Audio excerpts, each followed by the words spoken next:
"Susan, I cannot believe this," gasped Janet, her eyes widening in shock. "Why aren't you asking Tim about this trip? Do you really think he'll be okay with it? Won't he be upset, especially considering you'll be the only married woman with a bunch of singles? You know Carol and Peggy, they'll probably start fornicating with someone the moment we land in Vegas," asked Tim, seriously, like he'd ever say no. Susan snapped back, her frustration evident. "I'm fed up with Mr. Goody Two-Shoes. It's not like I'm planning to cheat on him. I just need a break. My life is so dull. There's no excitement anymore." Janet, a longtime friend, shook her head in disbelief. "Sue, be careful. I don't want to see your marriage fall apart because of a trip." "Marriage?" Susan scoffed. "What Tim and I have is far from passionate. We've been together for over 22 years, and I've never seen him truly passionate about anything. It's like living with Mr. Whitebread." "What's wrong with you, Sue? I thought you loved him. Why so bitter? Tim is the nicest man I know," Janet exclaimed. Susan sighed heavily. "I do love him, but I'm tired of living with Mr. Perfect. He never gets upset, avoids conflicts, and won't stand up for himself. It's like he lets people walk all over him. Remember the New Year's Eve party? Walt Hurley was picking a fight with Tim, calling him a coward. Tim just walked away. He should have stood up for himself, but he didn't. I started wondering if he really is a coward." Janet saw Susan's distress and reached out to comfort her. "Talk to him, Sue. Try to make him more assertive." "I've tried, Janet, 1,000 times. He just believes violence doesn't solve anything. I get so angry with him. That's why I need to get away for a while," Susan said, forcing a smile. "Besides, what happens in Vegas stays in Vegas, right?" Janet forced a smile back, but couldn't shake off a sense of unease for her friend's emotional state. Tim Burns was undeniably a nice guy, standing at a little over 6 feet 4 inches and weighing around 260 pounds. He maintained his trim and fit physique through early morning runs and regular workouts. His journey into adulthood began with joining the U.S. Navy straight out of high school due to financial constraints. Serving in the Navy for 4 years paved the way for him to realize his dream: admission to university. Upon being admitted, Tim pursued a major in finance and accounting, driven by a serious commitment to his studies. Despite being older than his classmates, he approached his education with determination, eschewing frolicking and carousing. His Navy experience was behind him, and he focused on achieving the best possible grades. In the early days of his junior year, Tim's life took a turn when he met Susan Sims, introduced by a friend in the student cafeteria. The three of them shared lunches, and Tim found himself both comfortable and intrigued by Susan. Standing at 5 feet 6 inches tall, Susan was a captivating figure with short, dark hair and blue eyes that sparkled with excitement. After Susan gave Tim her telephone number, he called her, leading to casual dates at first. Both seemed to be navigating the uncertain waters of a burgeoning relationship, but it didn't take long for them to become an item. One evening after dinner and driving back to the dorms, Tim steered the car into a local park and turned off the engine. Turning to Susan, Tim began in a halting manner. "Sue, look, I want to talk to you." "Just talk, Tim," she replied with a question in her eyes. "Ah, yeah. Look, we've been dating a few months now, and I need to tell you how I feel." Sue just sat and waited, a twinkle in her eyes. "This is not easy, damn it," Tim muttered, unsure of himself. "Sue, I love you, and I want to marry you," he blurted out, turning red in the face. "Tim, how do you know?" murmured Sue. "We've never done more than kiss and hold hands. How do you know that you love me?" Tim looked at her with a bit of surprise on his face. "I respect you, Sue. I would never try to take advantage of you. Why would I treat you like a slut?" he replied. "Slut, slut," she exclaimed. "What makes you think that intimacy between two people who care for each other makes the woman a slut?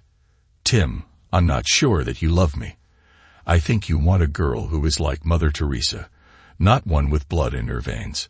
Sue sat back with a frustrated look on her face. Tim raised his hands in a gesture of self-defense. "Wait, Sue, wait," he protested. "That's not so. It's just that I've been in the Navy for 4 years, and the girls we came into contact with were not exactly college types. I just wanted to make sure that I treated you as you should be treated."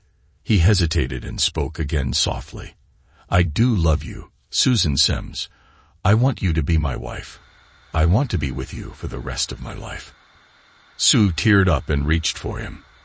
"Oh, Tim, I do love you. You're the sweetest, most considerate, and compassionate person I've ever met. Yes, I'll marry you." They kissed passionately, and right there, in the backseat, made love. Sue graduated shortly with a degree in marketing and managed to get a position with a cosmetics firm in the area. She was to undergo a training period for a few months before she would be given a territory. She was quite surprised at the salary. It was quite generous. Tim still had a year to go for his degree, but they didn't want to wait and were married shortly after. They were able to get a small apartment near the university. Sue worked and Tim studied, and it seemed to work well. After graduation, Tim was also able to gain employment in the area as a junior accountant, and with both salaries, they had little financial concerns. When Susan became pregnant a year later, they decided that she would take maternity leave and then return to work after securing adequate daycare. Actually, Susan had decided. Tim went along with her. She delivered a daughter that they both doted on, especially due to the fact that there were complications in the delivery, and Sue would not be able to have any additional children. They were both heartbroken, but were thankful for their daughter, Amanda. Both continued to do well in their professions, and money was never a worry. With their combined income, they were able to eventually purchase a large home in a gated community with a golf course and country club. When Amanda reached her 12th birthday, Susan decided to stop working and devote her time to being a full-time mother. Tim quickly concurred. Tim also did well, and after over 20 years with the company, he occupied the position of senior account manager with a very comfortable salary. Then, a few weeks ago, a vice presidency became available, and Tim applied for it. He was fairly confident, for he knew that he was more than capable of filling the opening. A few days later, John Cook's CEO called Tim into his office. "Tim, good to see you. Please have a seat. Make yourself comfortable. Coffee?" he inquired. "No thanks, John. I'm fine," Tim answered, eyeing him closely. He felt that this wasn't going to be good news. "Tim, let me be frank with you. I know that you applied for the VP spot. I have to be upfront with you. You're not going to get it, despite the fact that you're smart and capable." Tim swallowed his anger. "Okay, John, continue with your frankness. Let me know why." Cook smiled gently. "Tim, it's just that you're too decent a person. I don't think that anyone in this organization has ever worked with someone like you. You're extremely knowledgeable, considerate, very easy to work with, and kind to everyone with whom you come into contact. You are very valuable to us because of the high admiration our clients have for you. That's one reason why we want you to remain in your present position." Tim pressed. "What's the other reason, John? I think that I deserve hearing what that is." Cook nodded. "Yes, you do." He leaned forward and looked at Tim closely. "That's the problem. Tim, you're too nice. You don't have that killer instinct. You don't know when to go for the jugular. If there's one area in which you don't shine, it's in negotiations. Let's not kid ourselves. You know that I'm right." Tim nodded in return. He knew that Cook was correct. It wasn't that he didn't have that so-called ability. It was that he chose not to travel that road. He didn't want to go for any jugulars. He had had enough of that. He rose, shook Cook's hand, and left. He would have to tell Susan that the position was not his.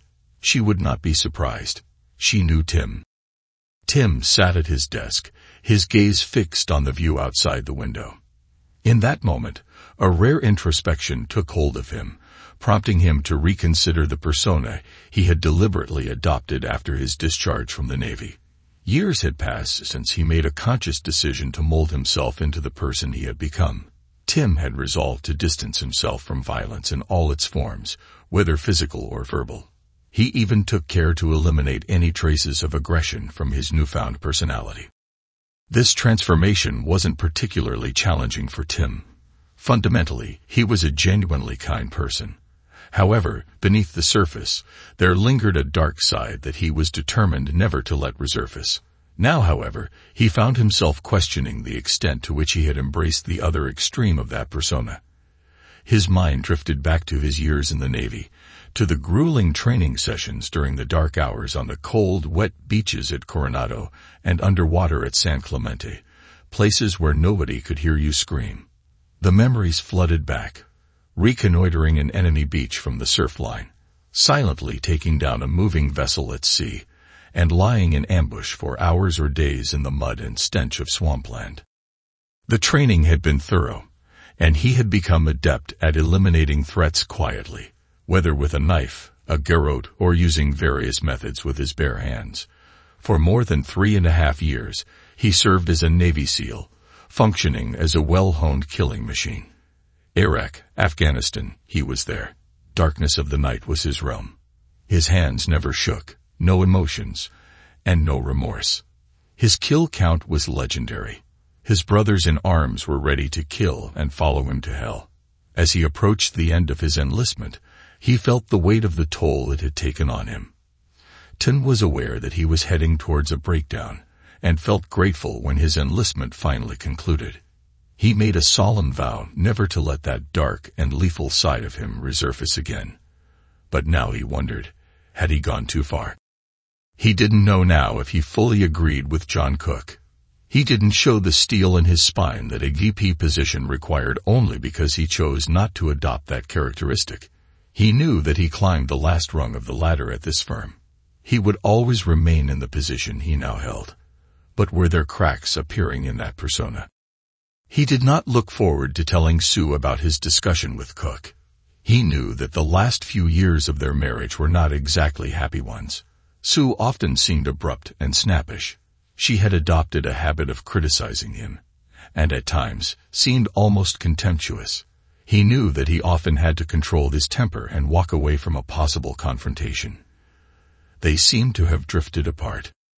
Tim's mind wandered back to the New Year's party when he had almost lost it. "Hey, Timmy," slurred a half-drunk Walt Hurley.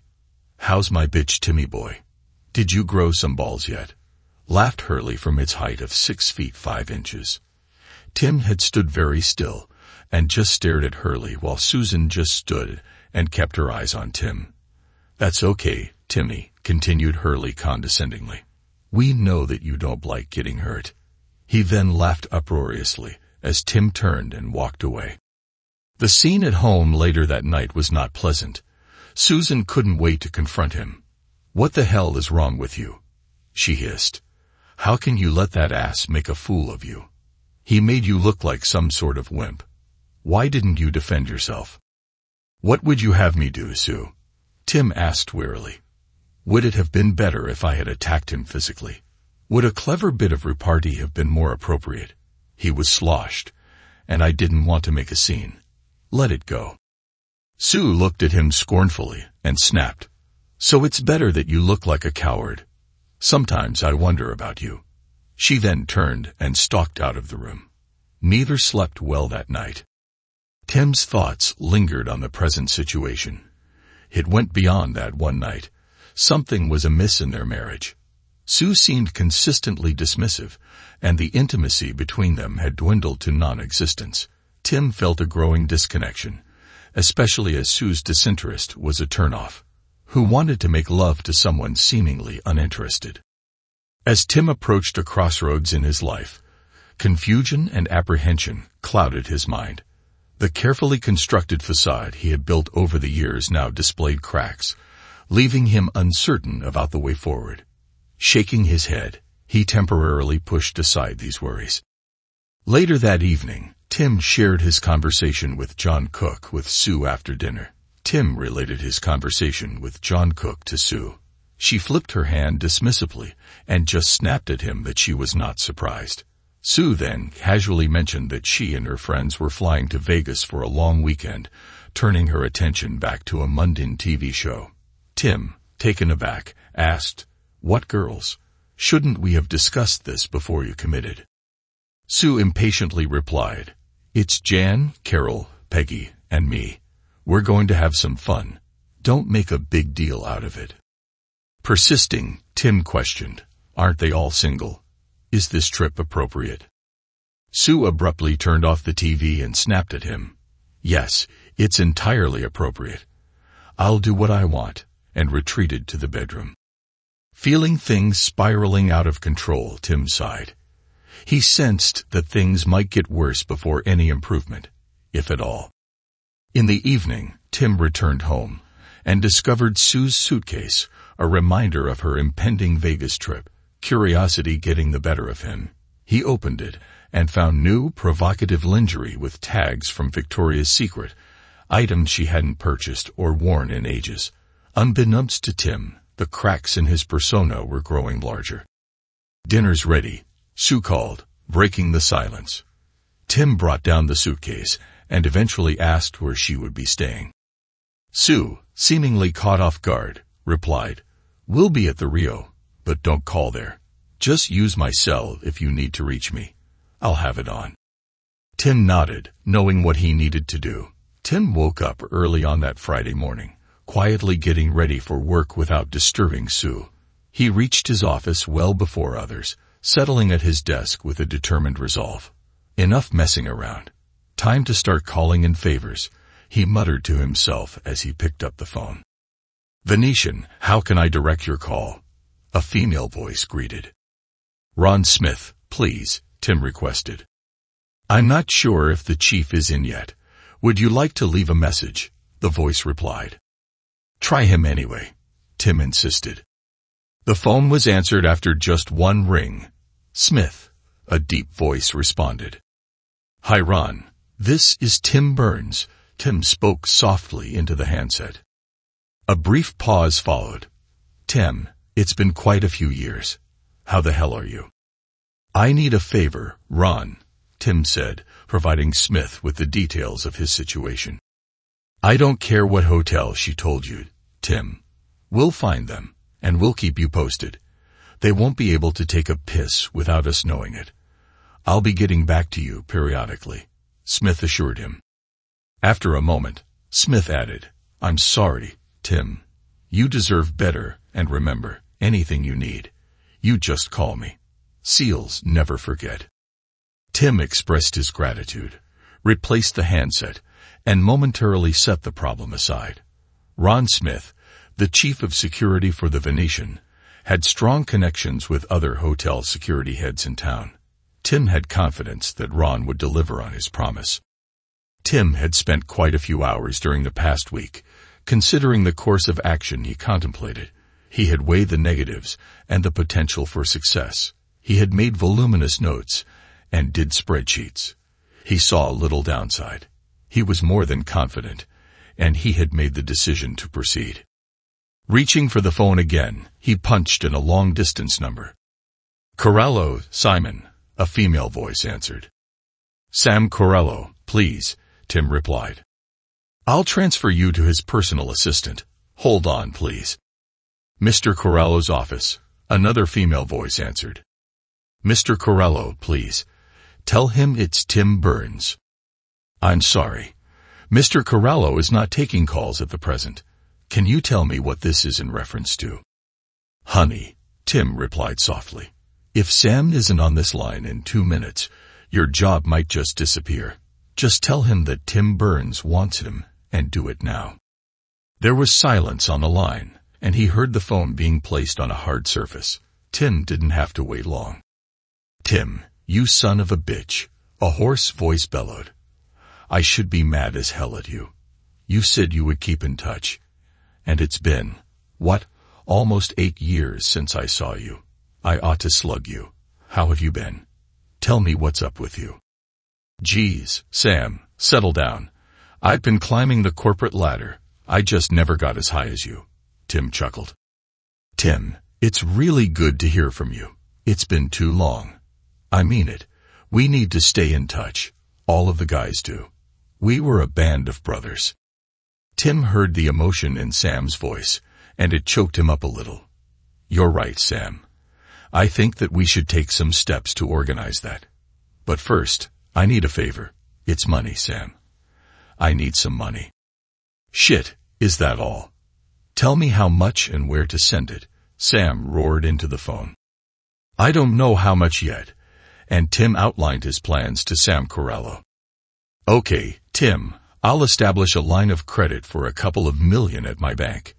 You just draw upon it as needed. If that runs out, I'll put in another couple of million. Sam, we also need to discuss things like the interest rate and the repayment schedule, Tim insisted.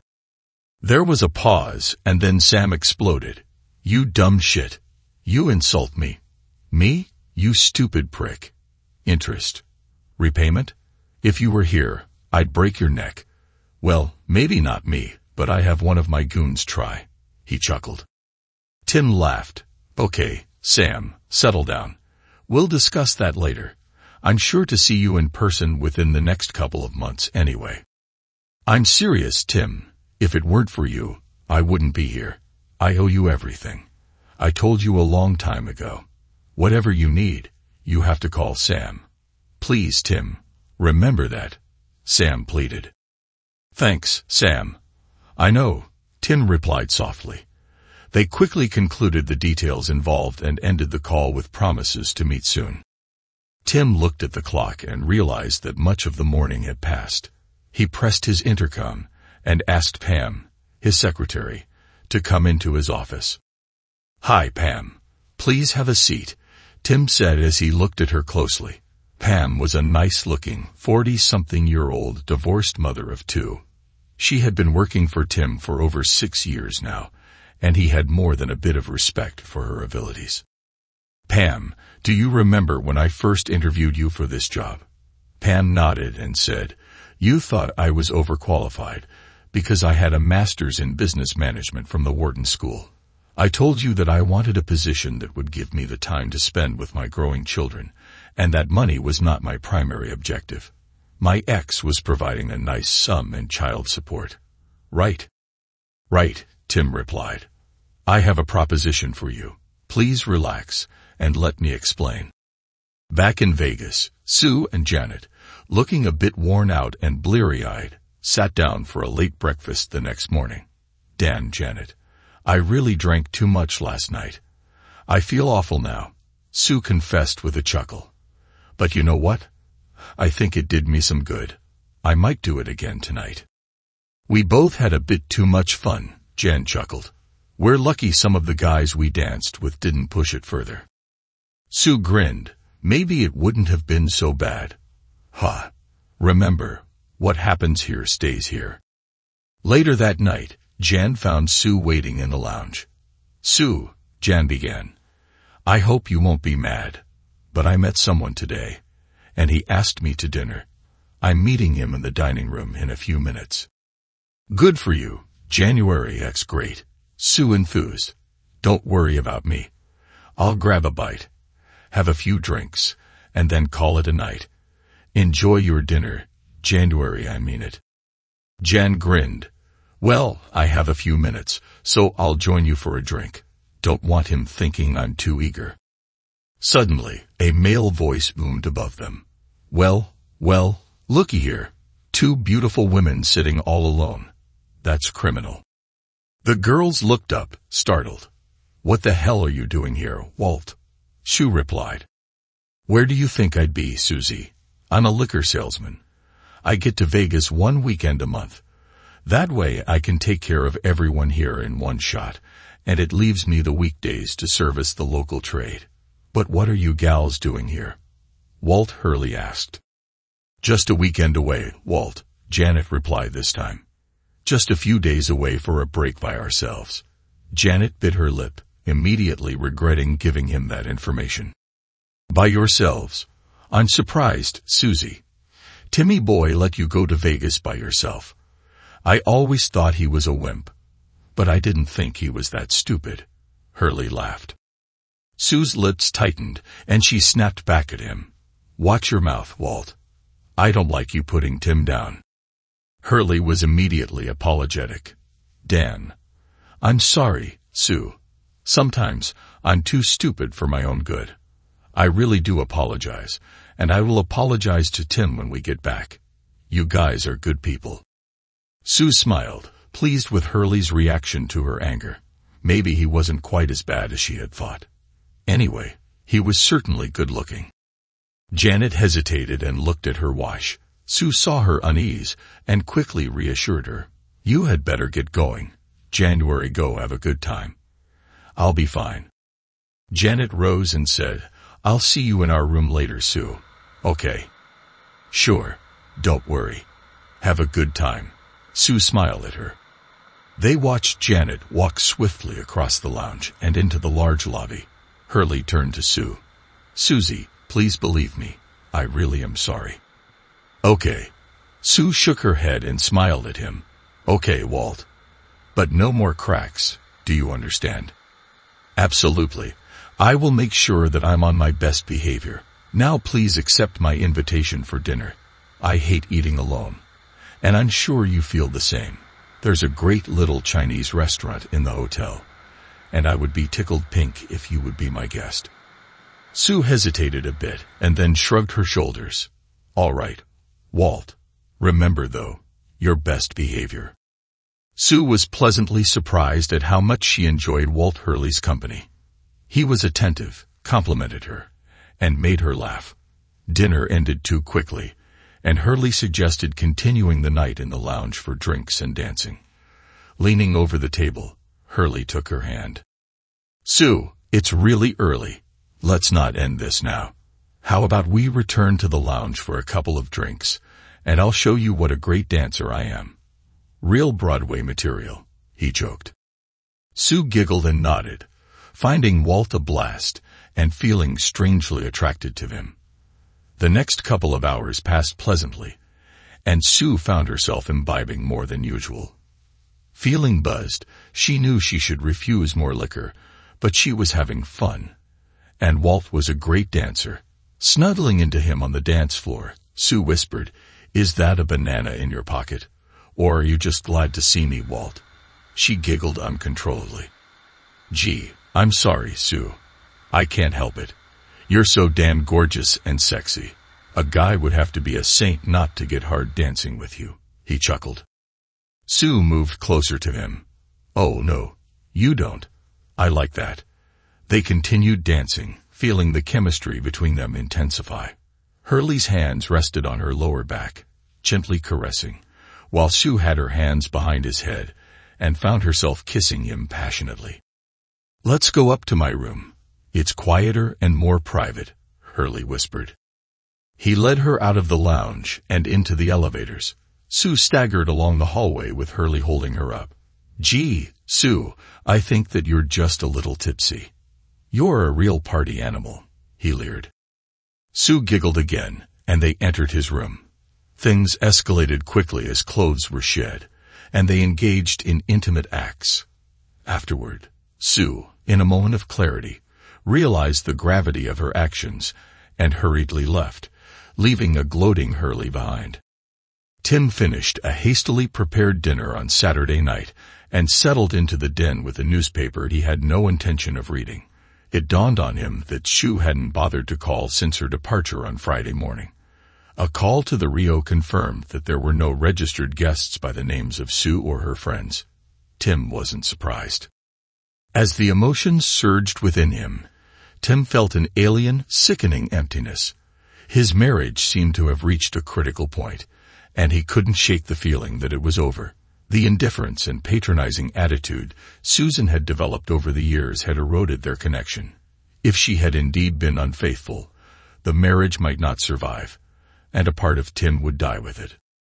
The phone's ringing interrupted his thoughts, and he answered it, hearing Ron's voice on the other end. Ron confirmed Tim's suspicions, reporting that Susan had been involved with Walt Hurley, a known player in the area. Ron offered support and advised Tim not to do anything irrational. Tim couldn't immediately respond, emotions overwhelming him. The confirmation of Susan's infidelity and the involvement of Hurley were gut-wrenching revelations. Ron urged him to take time, fix himself a drink, and promise to keep the information safe. In a stunned stupor, Tim shuddered and held onto his chair's arms, tears streaming down his face. He felt a profound sense of sadness and desolation. The woman he loved had cruelly betrayed him, and he grappled with the pain. Anger replaced shock, focusing on Hurley. Vengeful thoughts crossed Tim's mind, contemplating Hurley's demise. Suddenly, he recognized the dangerous path he was on, his suppressed killer instincts resurfacing. Taking control, Tim reminded himself of the person he had become and refused to regress. As the reality of his shattered marriage sank in, Tim knew he had to make decisions.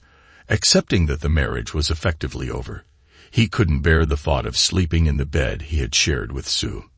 He packed his belongings, made hotel reservations, and decided to face Susan when she returned. Susan and Janet shared the plane trip home in relative silence. Janet had exploded when she had discovered Susan's lapse of judgment, and they had quarreled bitterly. Janet finally turned to Sue as the plane was descending to land, and gently took her hand. "Look, Sue, let's not destroy our friendship. I will stand by you no matter what you decide. You do realize that the days ahead are not going to be pleasant." "I know, Jan," Sue sighed heavily. "Look, as I said before, I was drunk and made a mistake. I hate what I've done, but it happened, and I have to accept that. What Tim doesn't know won't hurt him. It's not like I have much of a sex life with him anyway." Janet's eyes narrowed. "You're not going to tell him then? You know that I won't say anything, but what if he finds out sometime in the future? It could be even worse then." No, let's not start arguing again. Just think about it."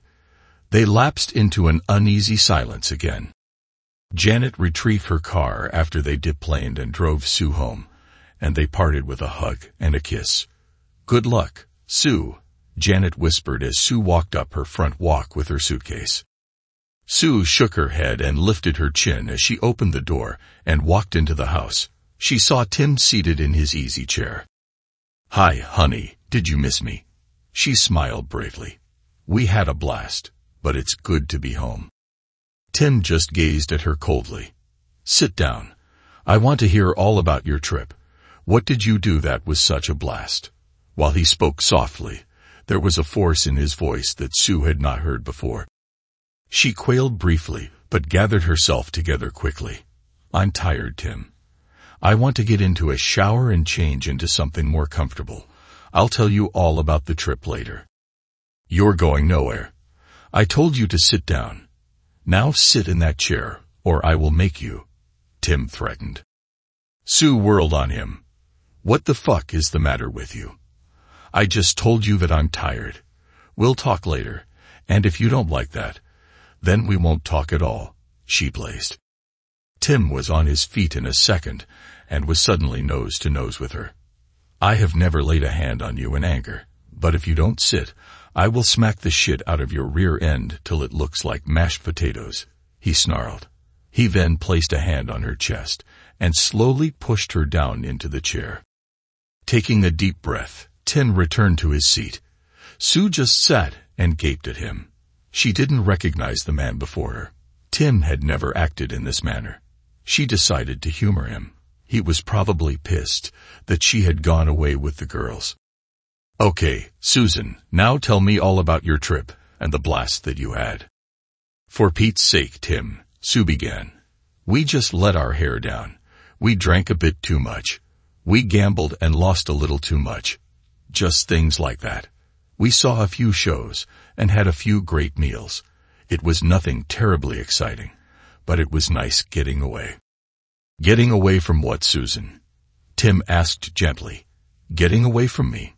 It looks like getting away from me was your primary objective, wasn't it?" "Tim," Sue snapped, "I don't know what you're driving at. I'm tired, and I don't want to play your silly games." And with that, she started to rise. Sit the fuck down, Susan. We're not finished, not by a long shot. Tim snapped back at her. Tell me, Susan, how many men have you fucked behind my back? How many times have you cheated on me? How many times have you been unfaithful? I would really like to know. Sue sat, now white-faced, with fear in her heart. How much does he actually know? Or is this his imagination talking? She thought to herself. She attacked, perhaps in a desperate attempt to deny what she had done. You're out of your mind, you bastard. How dare you accuse me of cheating or being unfaithful? Have you been drinking? What's gotten into you? You prick, she hissed.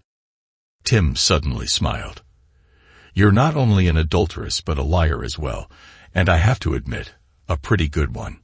I imagine that you've had quite a bit of practice lying to me over the past few years. I know, Susan. I know all about your tryst with Hurley in Vegas. You're such a stupid bitch. You actually thought you could fuck him there and get away with it. How many times have you fucked him in the past, Susan? How many other men have you spread those legs for?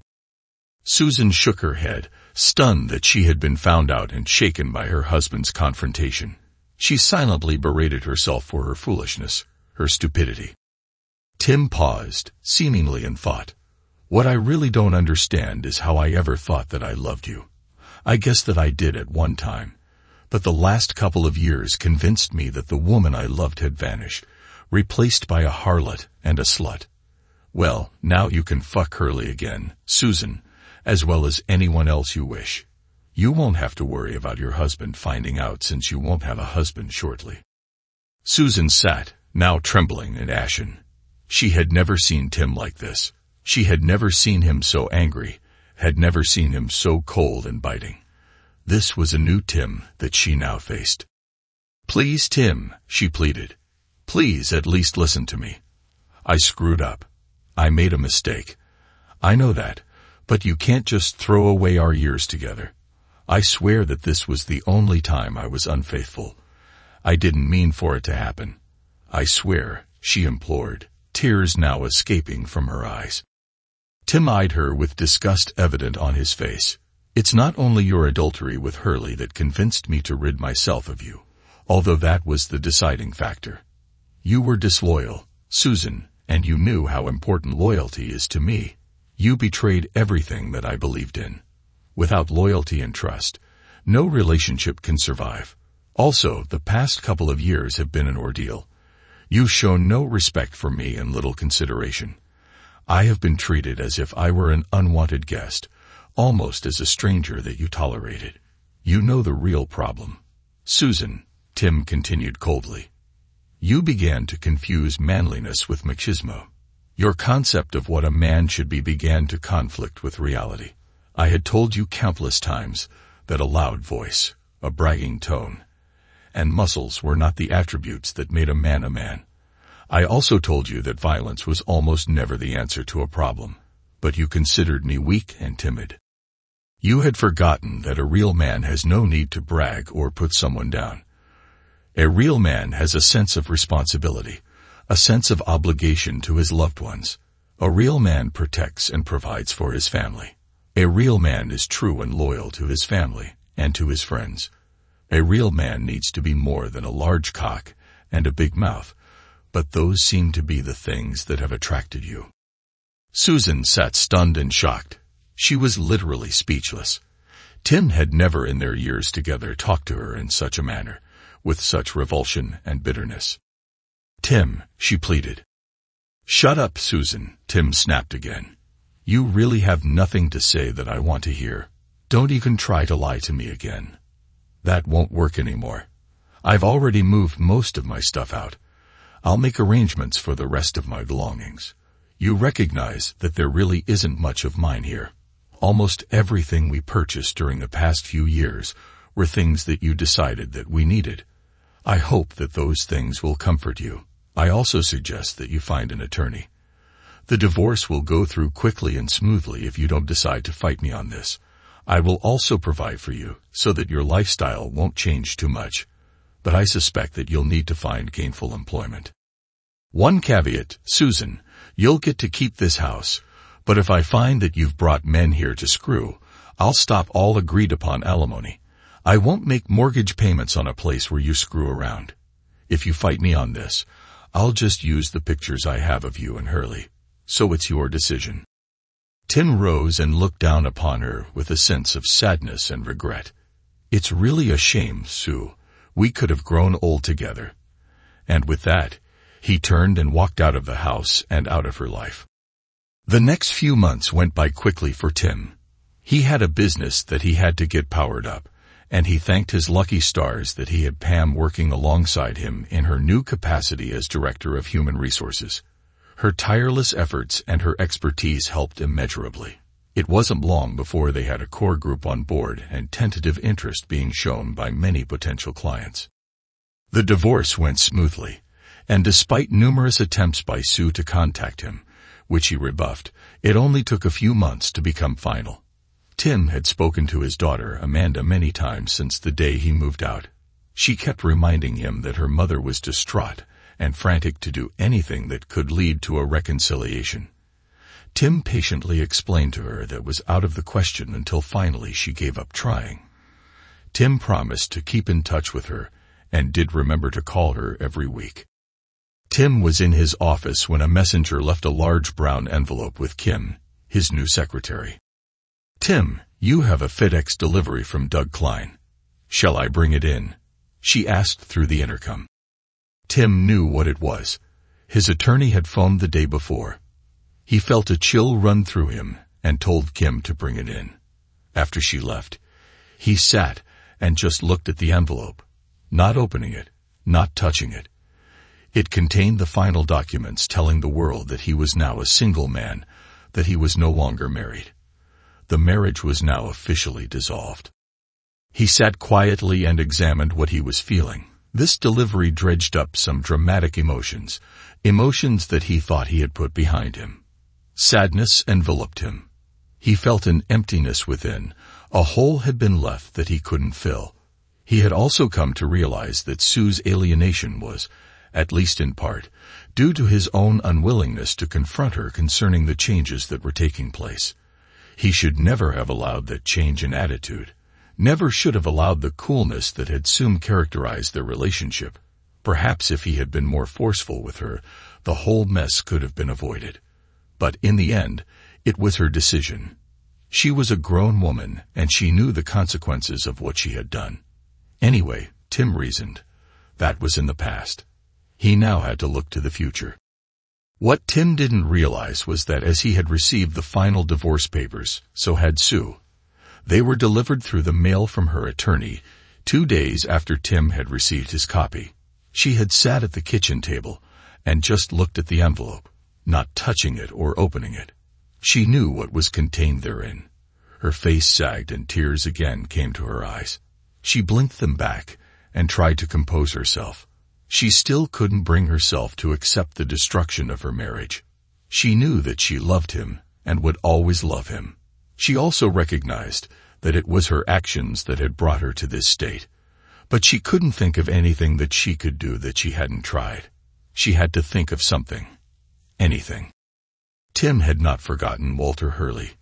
One day, a couple of months after the final decree, he decided to begin frequenting the bar that Hurley occasionally visited. It was within walking distance of his office. He would stop by for a drink after work and was soon a recognized visitor. A few weeks went by, and one early evening Tim could hear loud and raucous voices coming from the side room of the facility. He thought he recognized Hurley's voice, loud and arrogant. "Hell, I've been banging 6 married broads the last few months.